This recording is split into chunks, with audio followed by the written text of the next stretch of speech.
Shalom saudara terkasih, sangat berbahagia dapat berjumpa dan bersekutu dengan Anda para pendengar.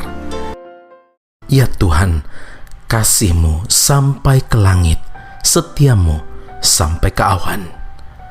Saudaraku yang terkasih, siapa di antara kita yang masih ragu akan kasih setia Tuhan?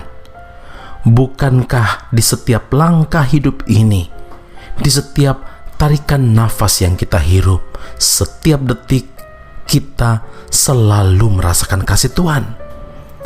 Rasul Yohanes menulis dalam 1 Yohanes 4 ayat 8 dan 10, Allah adalah kasih.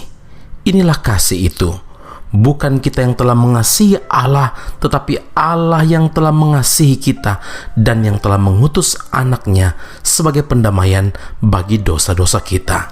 Saudaraku, pernyataan bahwa Tuhan adalah kasih memberi pengertian kepada kita bahwa Tuhan adalah sumber kasih itu sendiri, sehingga Dia tidak dapat dipisahkan dari sifat dasarnya yang adalah kasih. Jadi, di dalam Tuhan ada kasih yang melimpah, saudara. Sungguh, tidak ada kata lain bagi kita selain harus selalu mengucap syukur. Mazmur 36 ayat 8, firman Tuhan berkata, betapa berharganya kasih setia-Mu ya Allah. Anak-anak manusia berlindung dalam naungan sayap-Mu. Karena kasih adalah karakter dasar dari Tuhan, maka Tuhan berlimpah dengan kasih dan segala karyanya senantiasa bernuansa kasih. Bahkan manusia berdosa pun dikasihi, diperbaharui, dan diselamatkan melalui pengorbanan Kristus di atas kayu salib. Saudaraku, itulah sebabnya kasih menjadi dasar bagi kekristenan.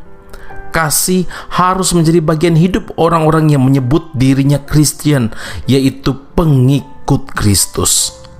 Kata kasih artinya bukan hanya digembar-gemborkan atau disampaikan begitu saja melalui khotbah para hamba Tuhan atau ditulis melalui slogan-slogan, tapi harus dipraktikkan, harus dilakukan dalam kehidupan kita sehari-hari. Kasih itu tidak abstrak, tetapi kasih itu konkret, nyata, dan harus dinyatakan dalam kehidupan harian kita.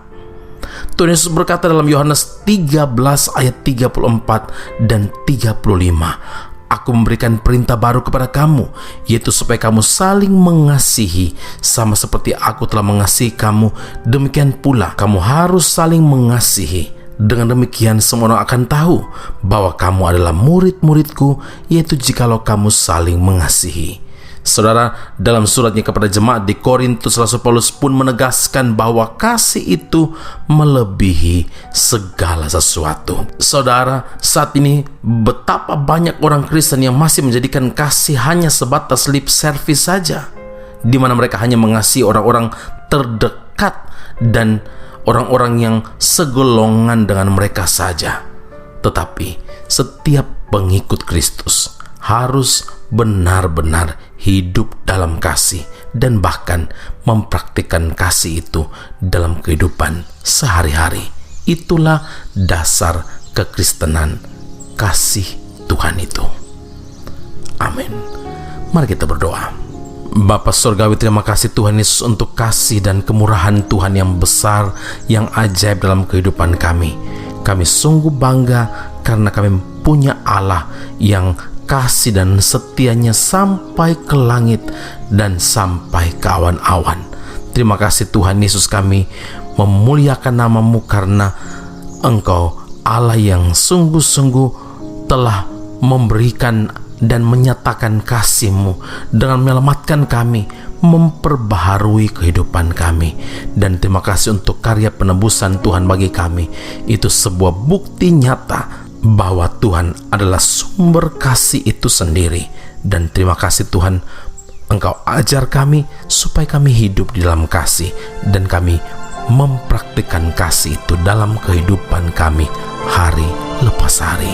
Terima kasih Bapa di surga, di dalam Kristus Yesus Tuhan dan Juru Selamat kami yang hidup, kami berdoa dan mengucap syukur kepada Bapa di surga. Haleluya.